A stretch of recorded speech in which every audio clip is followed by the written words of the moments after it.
Hey everyone, it's Matthew from That's So Matthew, and you're watching Disney Channel. Let's podcast. Hello everyone, and welcome back to another episode of That's So Matthew. Today I am so excited to have a very special guest with me today. Say hi and introduce yourself. Hey guys, I'm Melina. I am the host of my very own podcast called Life's an Adventure. It's a college and lifestyle based podcast. I'm 19 years old and I'm an incoming college sophomore. Awesome. I am so excited to have you. I will make sure to link your podcast and all your links in your Instagram below so that people can go and check you out. I am so excited to have you here today for a very interesting film, which is part of the Cheetah Girls franchise, which, you know, I am a Cheetah Girls stan. I am all about the Cheetah Girls on the podcast. But this movie I had not covered yet. I had covered the other two almost 5 months ago, which is kind of crazy. So when you had came and you're like, let's talk about this, I was like, let's go for it. No, yeah, I'm excited. Like literally when I went to go like rewatch the movie, it had been like forever since I've seen the movie. So it was like such a throwback moment for me. And like it's been years. So I was very excited. Me too. I don't think I'd seen this in quite some time, since maybe when I watched the trilogy, I just watched them all three like in one day. I would say it's probably been like 3 years. So it was really great to revisit it and kind of like see if my opinions have changed, which is all about what this podcast is all about. So I'm very excited to maybe see how it ranks at the end with the other ones, because I do recall I did hate on this movie a little bit in my first episode with Tori, because I think Raven just makes it so it makes the movie for me. And so it was just like weird to not have Raven there. And I feel like it's a really different movie, like compared to the other movies. Like we're more focused on like the acting aspect than more of like the singing, which is very interesting. Yeah. But I love the soundtrack of this movie. No, yeah, if I'm being completely honest, I kind of forgot about the third movie a little bit, just like with the storyline. And when I went to go rewatch it, I was like, oh my gosh, I forgot that she wasn't in this movie. And I was like, and I honestly, I felt like something was missing the entire time.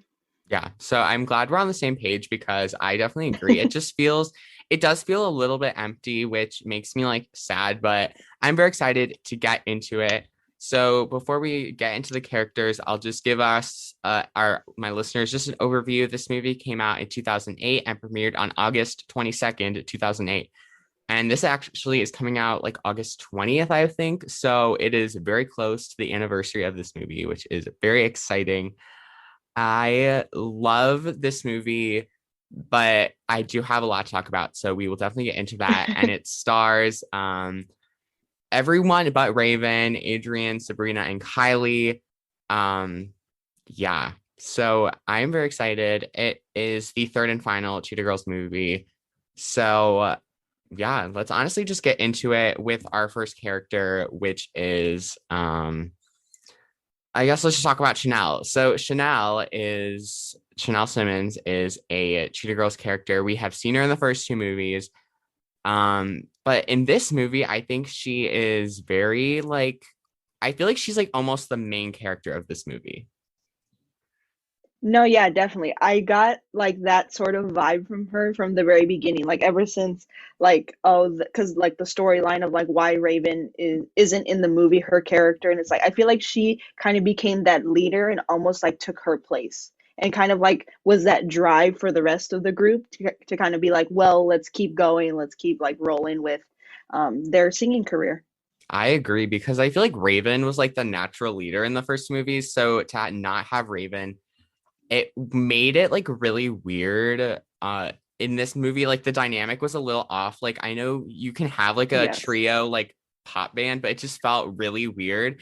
But then to have Chanel just kind of come in and kind of act as that leader, I thought it was very interesting, and she just kind of stepped up to it right away.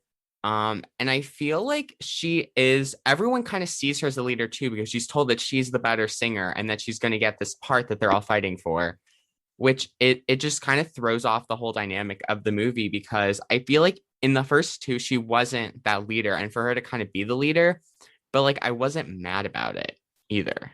You know, it's like kind of like a weird Yeah. relationship with the character. but I honestly had no problem with her.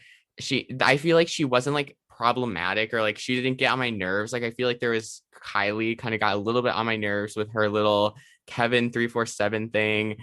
But I no, I really enjoyed her character. So yeah. Up next we have Darinda Thomas, and that is a interesting character because I remember in this originally we had in the first episode I had kind of mentioned that I felt like they didn't like touch her like at all. I felt she was very like left out of the group. So now we're down to three. So I felt like it could have given us like something to work with here. Mhm. I still wish we would have got more from her. I feel like she just nothing ever happens to her, and she kind of has like some little love interest or some little storyline, but she just is there. And I felt really bad because I wanted to see more because this for the other two movies you didn't get to see that. No, yeah, I honestly felt like luck was not on her side. Like even as her character in the movie, like it seemed like oh, like nothing good was happening for her, and like she was just kind of like left to the side a bit. And then even just like in the storyline, the relationship that she had from the previous movie like didn't seem successful in the third one, and there wasn't really like just I felt like there wasn't as much attention on her, which I kind of seem as a little bit unfair in my opinion, but like I didn't like that. So, Yeah, and so we had our first character who was the better singer, but she is told she is the better dancer. And so they're all competing yeah. to get this part. So you kind of like they're split because they're all being told these different things. And that was like her pretty much her only thing was, oh, she's the better dancer. And I felt like bad because like I said, there was just so much like left to be done. And even with three, like everyone else kind of got more, and she was just left in the dust once again. Yeah. But I digress because I guess we just have to.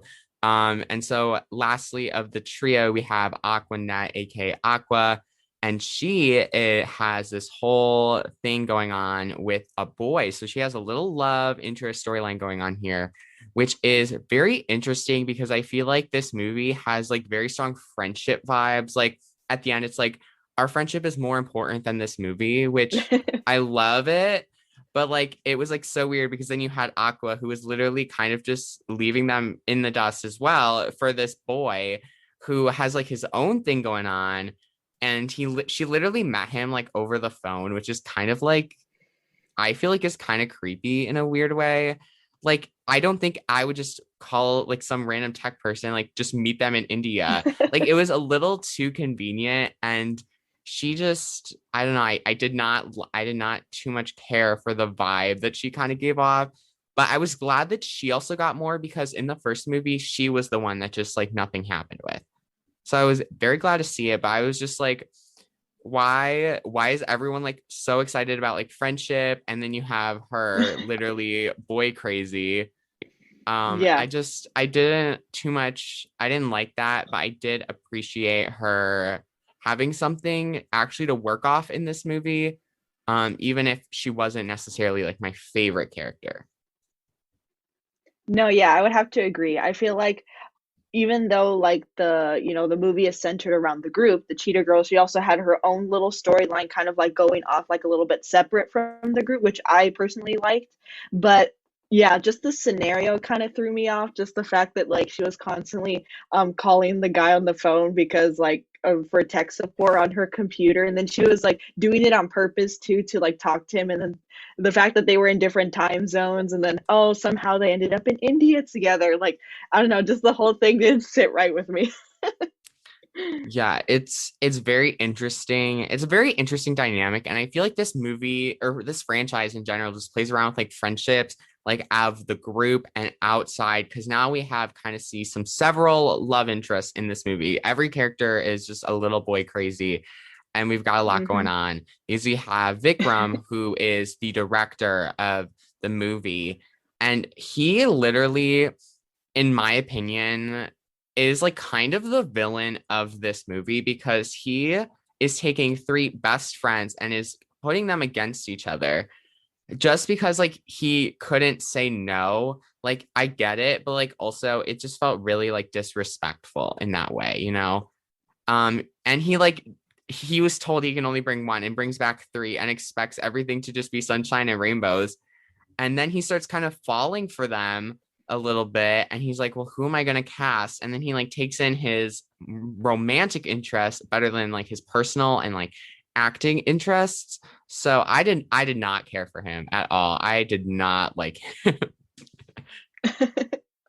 No, because like, well, like when I rewatched it, like I realized I'm like, well, he's actually being a little bit selfish because he was doing it for his own personal reasons. The fact that he is trying his best to pursue his dream of being a director, to get approval from his uncle, but he knows that he can only cast one person. But then he brings the three of them to India, and they don't know the entire time until they find out later in the movie.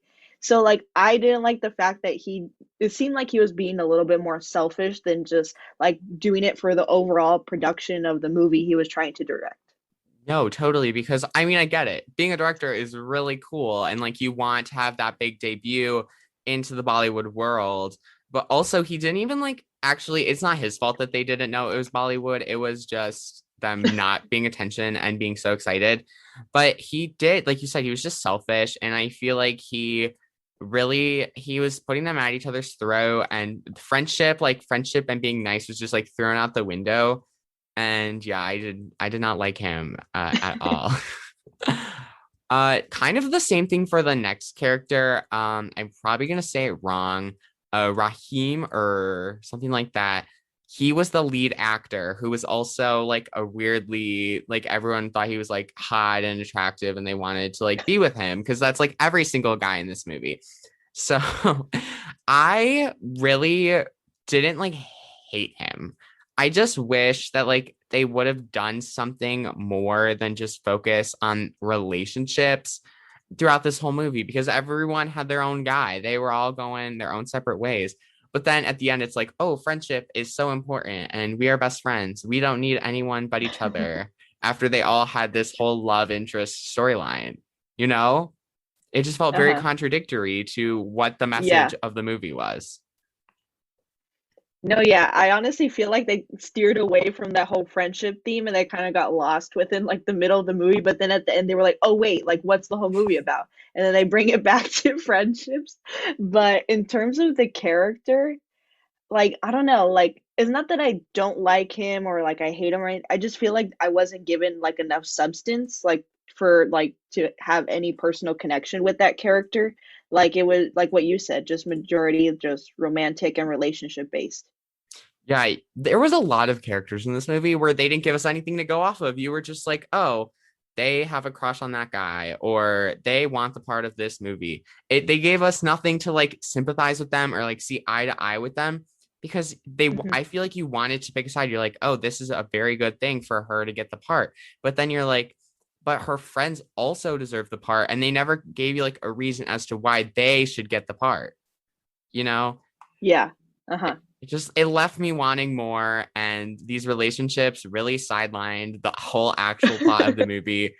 um but now we also have Kevin 347 who isn't even Kevin. It's so weird. I'm sorry. Like the tech support guy, she falls in love with him over the phone, knows nothing about him besides he knows tech, and then they meet in India, which is so weird because she's like, "Oh, I'm looking at the sunset." And he's like, "I'm looking at the sunset too." Well, where are you? And it just is so like, yeah, it gives me like Hallmark vibes, like Hallmark Christmas holiday movies. And I was just really like, girl, what are you doing? You're meeting a random stranger online and just going with it. And then she finds out that that's not even his real name. And then she goes to that dinner and everything is just so suspicious, but it's kind of like gives the message of like things are not what they seem over the internet, I guess. Meet strangers. I don't know. It's just so weird. No, yeah, like I don't know, just like the entire time, like I could never, like not knowing you, like you assume that it was his real name, but you find out it's not actually his name. He has the American accent, but then you find out that he lives in India, and you don't know what he looks like, and just the fact that the relationship was moving so fast, too. Like I don't know, like I'm such like a hopeless romantic type, but even just the scenario and the relationship between the two of them was like, okay, hold on, like slow your roll, like wait a minute. Yes, like it was just moving so fast. They knew absolutely nothing about each other besides Kevin and Aqua. Like they knew their names, but that wasn't even his real name. So like it was just so weird. I was like, what is this going on? I think it was my least favorite love interest plot line of the three. That's interesting. I liked it, but like the way that they kind of like plotted out the relationship, I think was just like too fast, I think that was probably the one thing I didn't like about it. But overall, I think the relationship was really cute. I mean, I do think they were cute, but it just was just weird. It was just very weird and it felt out of place. And he was also a liar, so we don't Yeah. like that. Yeah.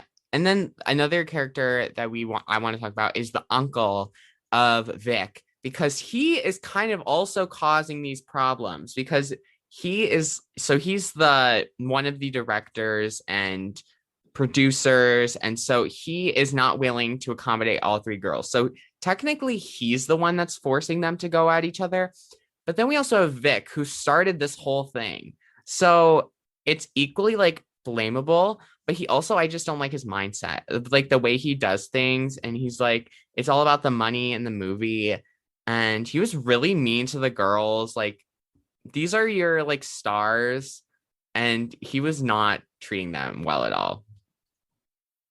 No, yeah, like I do feel like Vic had like he's the one who started it, like you said, like he's the one who actually brought the girls to India, but then the uncle's the one who really made it worse by having them compete against each other to fight for the one role. So I did not like that from him at all. I feel like he was the one who just kind of like started everything and just like kind of it blew up in their faces, and then that's when like things started progressively getting worse and they started competing and fighting against each other. And then also like what you said, his mindset, like, oh, all about the money and that, like you can only have one girl and that you can't like make room for the other two. So I just didn't like that. No, I did not vibe with him. But the lady who I really did not vibe with was the choreographer because she was such a rude lady. So right now I'm in a production of Moana Junior, which is very exciting. It's a musical. We opened this weekend, but I had to learn a lot of dances, and the choreographer, she did move really quickly because considering it's like a younger production, like we're all like middle school or high school age. And she literally gave me the same vibes as that choreographer from the movie. She's like doing it really quickly, and then she's like, "Oh, you don't get it? Well, we have to break it down." And then they had this really interesting dance off, which kind of made no sense because they were like dancing better than what she taught anyways, but then she was dancing along too.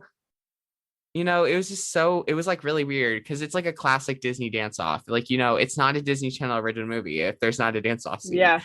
And it was just so funny because she was like, "Oh, we're gonna break it down for you because you don't get it." And then I didn't think that what like the dance off was really like worth it, Like I felt like she made a big deal.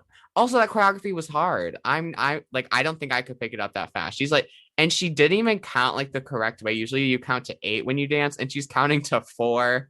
And it was just so funny. And I was like laughing because that just gives me the same vibes as the choreographer for my musical.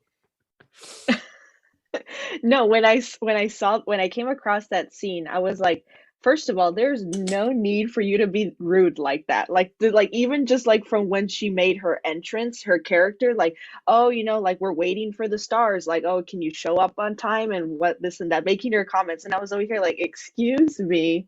And then the fact that she like thinks she's I would say she thought she was so entitled as the role of the choreographer on the production that like, oh, these girls don't know how to dance, so I'm gonna teach them how to dance.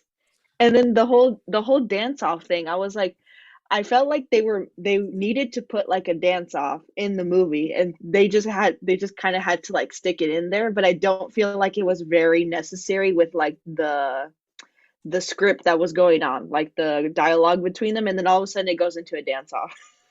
Yeah, it was just, and like you said, she was so entitled. Like I did, like I was like, you are not like that special. Like I get the choreographer is important in like a Bollywood movie, but I was just so like, girl, what are you doing? And then later in the scene when she's at the dinner, she just looks at them in such disgust. She's like, she was such a rude character. But yeah, Hmm. so those were my thoughts on all of the characters that we really got to see anything from. But I do want to talk about something. So I was doing some research for this episode and I came across why Raven did not return. And I was thinking, oh, maybe she was booked. You know, she had like That's So Raven, or maybe she was filming another project. But apparently she did not get along very well with the co-stars, which kind of like breaks my heart because I always loved the Cheetah Girls, and to kind of hear that they didn't even get along just kind of like just like a stab in the heart because during the second one she said that she felt very excluded and there was lots of like cat fights, which is just it just like, oh, I was so shocked. I was so shocked. I was like, oh. Oh my God. No, and I was literally wondering the same thing. I was this close to doing like my own research and be like, why wasn't Raven in the third movie? Like, like it's like she was part of the franchise for the first two movies, and just to have her like left out of the third movie, I was like, there has to be a reason why. But like that it makes me think too, like it's like, their characters are so much more different than like, them as just people. Like her character in the first two movies, she's like the natural born leader of the group. She's kind of like almost like bossing people around in a sense. And it's like just the fact that she felt like she was excluded, what you were saying is interesting. Yeah, I mean, I was really kind of shocked because I always thought it was kind of because she had a movie that came out around the same time. It was like College Road Trip or something with Oh, Brenda Song. And I was like, oh, maybe she was just filming that movie. Or obviously, hmm. I felt like this is like saying that I felt like you said she was the leader, she was like the standout, or maybe she just could go on to bigger and better projects. And it just like I said, it just really broke me because I was like, we see these characters are like so happy, like best friends, like best friend goals. And then, Uh-huh. and they also did a really lousy write off. Oh, she's at summer school. Like, Yeah. That was it. Like they never once mentioned her again. They're like, "Oh yeah, like she got into some school, I think." And it's like, "Oh, she's doing summer school." And that was it. I was like, yeah. "Okay." Like I always thought she was like one of the more smarter ones of the friend group. And then she's like, oh, she's at summer school. I was like, Disney, come on. Like you could have done a little bit better with that one. But yeah, so that was our little update on Raven. But yeah, so now we know, and now I will probably never think of the movies the same way again. So I probably shouldn't have looked that up. But let's honestly just get into the plot because I feel like we have a lot to talk about and it's very messy. Friendships are being tested, but friendship is more important, but they don't show that in the movie. So Galleria has gotten into university in, I think they said England or something. It's somewhere far off. And she, like we said, needs to go to summer school. So she is not here. So bye, Galleria. Um, Now we are kind of focusing in on Chanel, Dorinda, and Aqua because they are going to be doing all these auditions. They have a huge opening number, and you're like, oh, they're performing at a concert. That's so exciting. And then it's just a dream. So Yep. kind of sad because I feel like people are always joking about like artists like currently being in their flop era.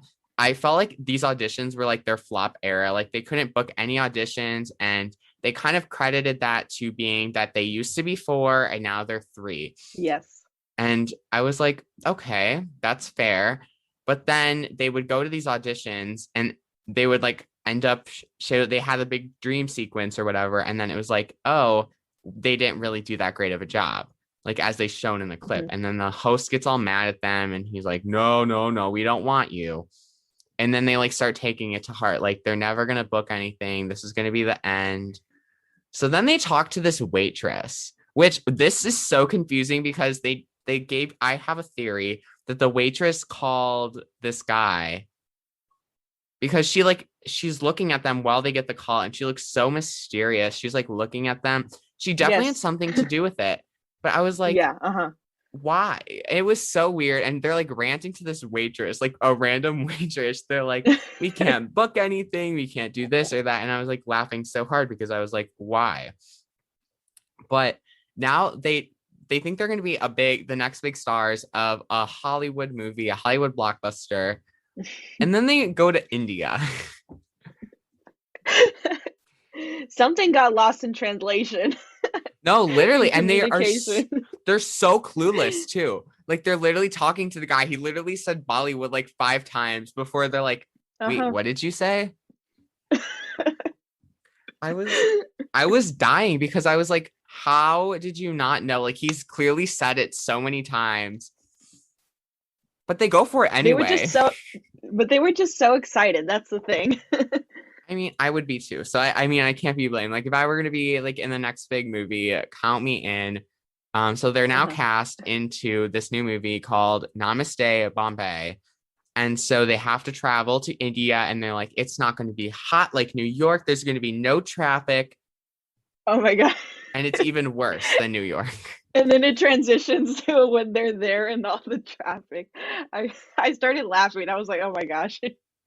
And the driver's like driving like, woo, like so crazy. Like all crazy. Uh-huh. They were like terrified. And I was like, what did you expect? Like you're in India now. Like, I don't know what you were Uh-huh. expecting.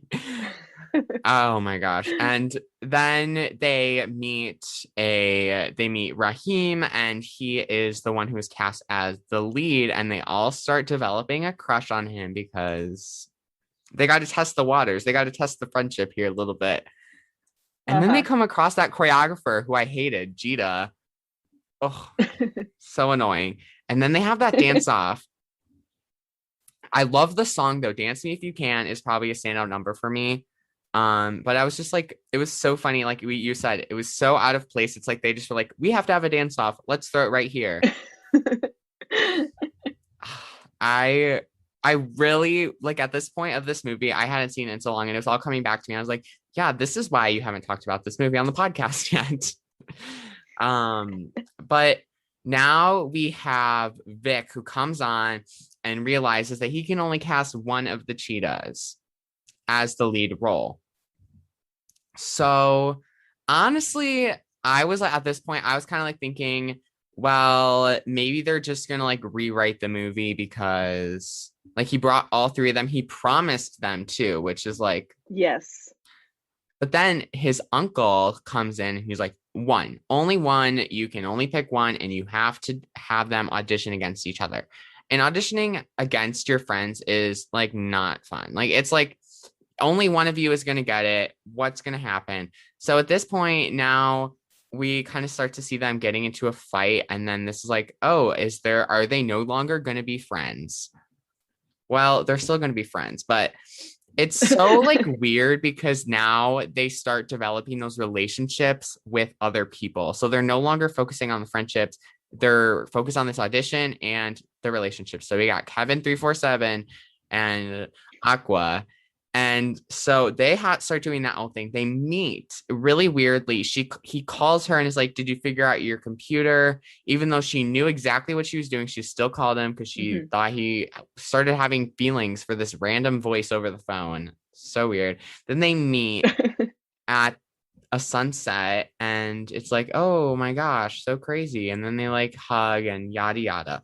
Then we have this other connection with Vic and he's like, oh, maybe I'll cast you, but I have to consider your other friends. So it was just so messy. I feel like it just felt very generic at this point. No, no, yeah. And then also the other thing too, like because it was like really a competition to get the one role, I feel like, and there was a point in the movie too where they're like, oh, like at first they were not going to do it. They were not going to like audition or anything because like, no, our friendship is more important. But then they turned around, they're like, okay, we're going to audition, but we're going to do it fairly. Like no cheating or nothing like that. But then again, they go off to the different relationships and all three guys have something to do with the movie, which is really contradictory to be like, oh yeah, no cheating going on here. We're all going to play fair and square. But then again, they use the other guys in a sense to kind of get ahead in order to get that one role.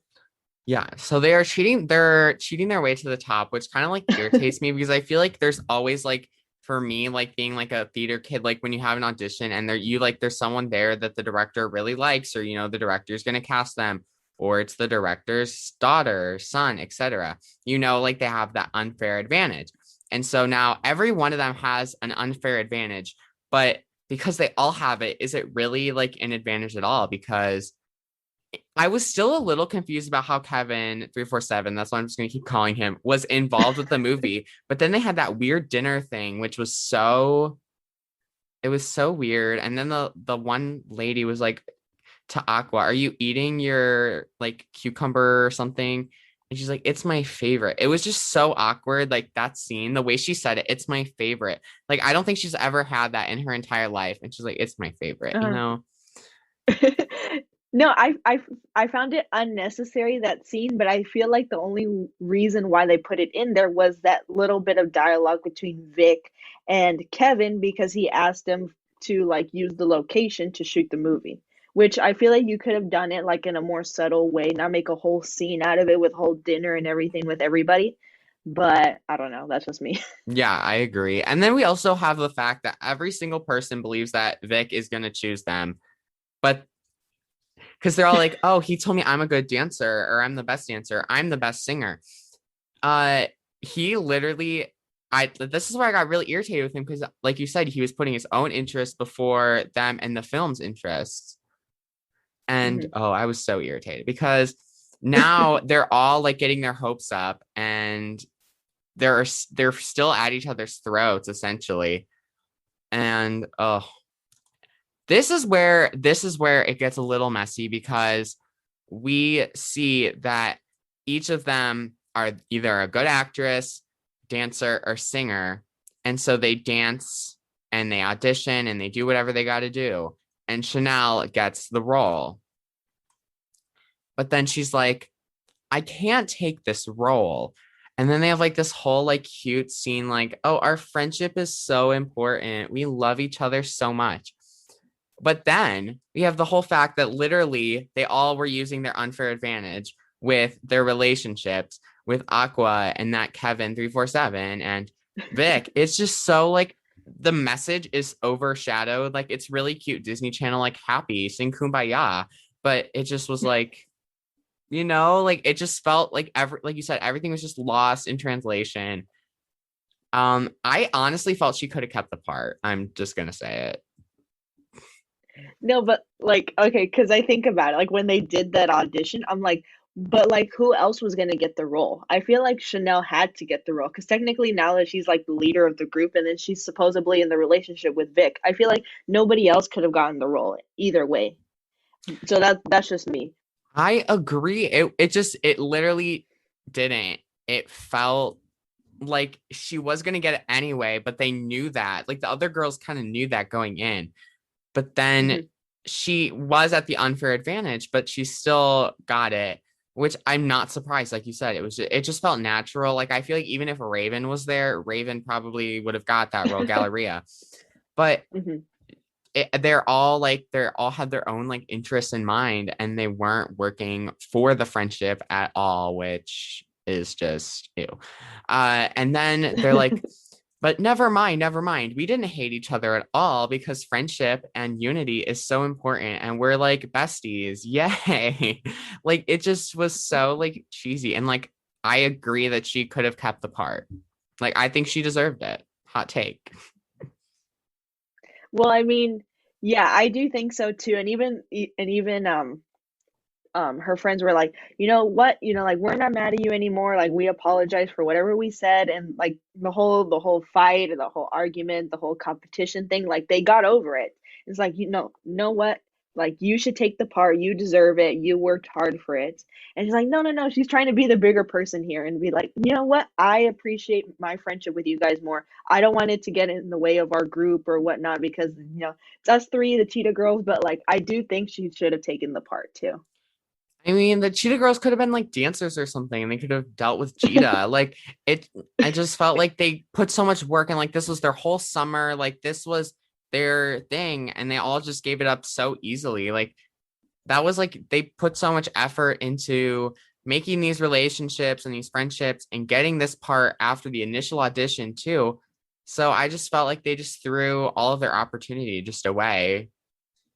Hmm. And like even if they are true friends, don't you think they could be happy for one another? Like, oh, Chanel got this part. That's so amazing. She's so talented. We're good friends. But like, like they weren't real I feel friends.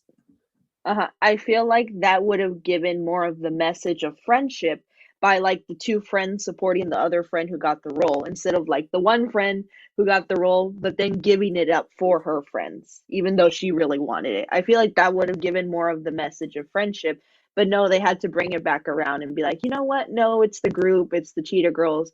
They don't have to necessarily do everything together, but because it's their group and it's now the three of them, they kind of had to do that with the storyline. I agree. I mean I see why they did it because it's Disney. So I don't know what else I was Mhm. expecting. But so they all agree that the rude AF choreographer gets to be the lead of the movie. I was not expecting that. Like, well, I mean, we're talking about like when I first watched it, but like rewatching it now, I'm like, why? But then also there was no other characters too that were introduced in the movie for potential leads. So I'm like, okay, they kind of had to put the choreographer as the lead, but I didn't like see the reason why. Just because of her relationship with what's his name, Raheem, the movie star. So she gets to be the lead. I'm like, I don't know. Yeah, I was very like, I hated you this whole time, and now you get to be the star of the movie. Like, okay, I see how it is. But because it's Disney and the Cheetah Girls, they end in a big finale song, which is called One World, which is also the title of the movie. It's the Mhm. title song. I feel like this movie played around with some of that Bollywood like music sound, and I really like that. So, is there like a song that you think like stood out to you, like out of this soundtrack? That's what I was thinking about, honestly. Like, it's very hard for me to narrow down a song, but I would have to say the two songs that come to mind, besides the finale, because I really liked that song, Me the too. audition song, that scene, the whole, like, when they were just, the, yeah, when they auditioned, and just the whole thing, the way the scene played out, I really like that personally. So I like the audition song. I don't know what it's called, and then the final song. I also agree. I really like One World, and I also love Dance Me If You Can. I mean, the title is very cheesy, like the whole thing, like instead of Catch Me If You Can, Dance Me If You Can. Like it doesn't sound right, but like I thought the song was actually very good, and minus like all the weird like dance off that was going on in that scene. But also the audition song, and I feel like this movie had it just sounded it fit the movie like very well considering from like the first two we had like the early 2000s like sounding music to kind of switching over to that Indian hip hop mix. So I really enjoyed Mhm. that. Oh, as well as the song What If. I feel like it was a really good ballady song. So I'm always there for that. And now one thing I know that I had someone send this in because I had mentioned that I was going to be talking about Cheetah Girls One World. And so there's a new Disney Channel original movie coming out in like 2 weeks, and it's called Spin. It also has to do very much with the Indian culture. And so it's kind of like the same thing. It has the music, it's all about her being like a DJ. So I feel like this movie did a very like interesting job with the Indian representation added in because it didn't tie in with the first two movies. It kind of just came out of nowhere. But I feel like the whole like storyline of like the unity and friendship like kind of overshadowed like that representation that was given, if that makes sense. No, yeah, I do feel like they did a good job in terms of representation and they did their best, which I will like give them credit for. But I do think they tried to like overpower the whole movie with the whole friendship theme once again, because that's kind of like the ongoing theme. So, yeah, I do think they could have done just a little bit less of like the overshadowing and overpowering of that friendship theme. I agree. And I feel like I'm really looking forward to kind of see like how they do it in this new movie because it's been what 13 years. So very excited to kind of see that because this movie I feel like was very interesting in terms of that. especially with the whole Bollywood thing. So lastly, and I feel like everyone's kind of favorite part of the podcast is the final rating. Um, so we will rate it out of 10 and then we will explain it a little bit because I feel like it's my favorite part. So I will go first. So I remember for the Okay. first one, I think I gave it like a 6.5, which looking back is so low. What was I thinking? But I would say I have to give this movie like maybe like a 6.5, actually. I really enjoyed it, like in the weird sense of like, oh, this is a Cheetah Girls movie, but it didn't feel like Cheetah Girls, like the first two, like it didn't give off the same vibes. I did like the music. I did like the whole Indian representation. I did enjoy parts of the storyline. There were characters I just couldn't stand, aka that choreographer, and weird relationships that were forming. And I feel like the message was just super cheesy. And without Raven there, it just didn't feel right. I know that it's like kind of a hot take, but it just felt really off. And for this to be like the final movie for all the friends not to be together, and it didn't really feel like an ending movie. Like there was so much left at the end, like what's going to happen, especially if they're really pushing the friendship message, like where do they go with the friendship from there? I just felt like there was a lot to go with, but they did leave us with a good song, so I do have to give them bonus points for that. Okay. I thought about this a lot because like rewatching it now that I'm older, like I have different thoughts than like, oh, because I remember growing up and watching all the three movies, like I love the movies, and it's like I would have given them 10 out of 10s like when I was younger, but looking back on it now that I'm older, I would have to give it a 7 out of 10, I think, because I'm really trying not to compare it to the other two movies, but it's hard for me not to. Like what you said, the fact that Raven is not in this movie, I feel like that's the one thing that did not sit right with me the most because the dynamic was off. It was so different, and I feel like because she wasn't in the movie, I think that's why they kind of really pushed that friendship message and theme because there was one person missing. So they tried to keep the three of them most together through the friendship that was going on throughout the entire movie. But I really like the songs. I'm always a big fan of the soundtrack in Disney Channel movies. I do really like the representation also, but I don't know, yeah. As much as I love like the whole romance relationships, and I do like the fact that they explored that in this movie, I think just the different scenarios that were going on was kind of weird, and just like the way that it was kind of separating all three of them. Um, but yeah, I would have to give it a 7 out of 10. I really I 100% agree with you. I just like it just was different, and I feel like this movie, I think I said this once before when I first started the podcast, that this movie, like if it wasn't tied to the Cheetah Girls, like if it was just three new characters, it would have worked better. Like Oh, okay. I don't know, I just like it feels so different from like the what we have seen so far that it does tie in, but it also just feels like its own little entity. So I do have to give Hmm. it credit because I mean they explored something different, and I just feel like maybe it didn't work as well as maybe they wanted to, especially considering originally all four were supposed to be back, and then all of a sudden Hmm. someone just dropped out really quick. So in that Uh-huh. sense, I think it worked pretty well. And so the last thing, which we kind of already talked about, is if this movie were to like come out in 2021, does it hold up? I feel like it does in a weird way. Like it doesn't feel old. Like I feel the technology might be a little different. Like maybe like they would have like actually talked to each other before they met Kevin 347 and Aqua. But it did feel very up. It felt very modern in a weird way, considering it was 13 years ago, like compared to the other movies at this time. Yeah, I would have to agree. Like, I think it's because of the fact that it was like a different plot line, storyline, and it was kind of a little bit separated from the other two movies. I do feel like it could hold up nowadays. Like like what you said, in a weird way. It's interesting to think about that now. Like I would have never thought about it like this before. But yeah, I would have to agree with you. All right. Awesome. Well, thank you so much for joining me today on this episode of the podcast. I had a great time. Where can people find you and your podcast? Yeah.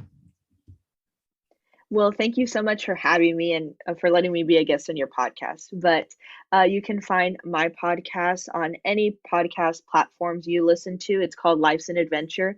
And you can follow me on Instagram at lifesanadventure.pod. I post inspirational, motivational content over there, college lifestyle related, and I publish my episodes every Friday. Awesome. I'm also a Friday uploader, and I always think it's so like cool because like I feel like there's such a wide like there is 7 days in a week, and I always just feel like everyone's listening to when everyone uploads. It's just so fun. So I will Yeah. also have everything linked below. You can follow me on Instagram, Twitter, TikTok, and Facebook at That's So Matthew.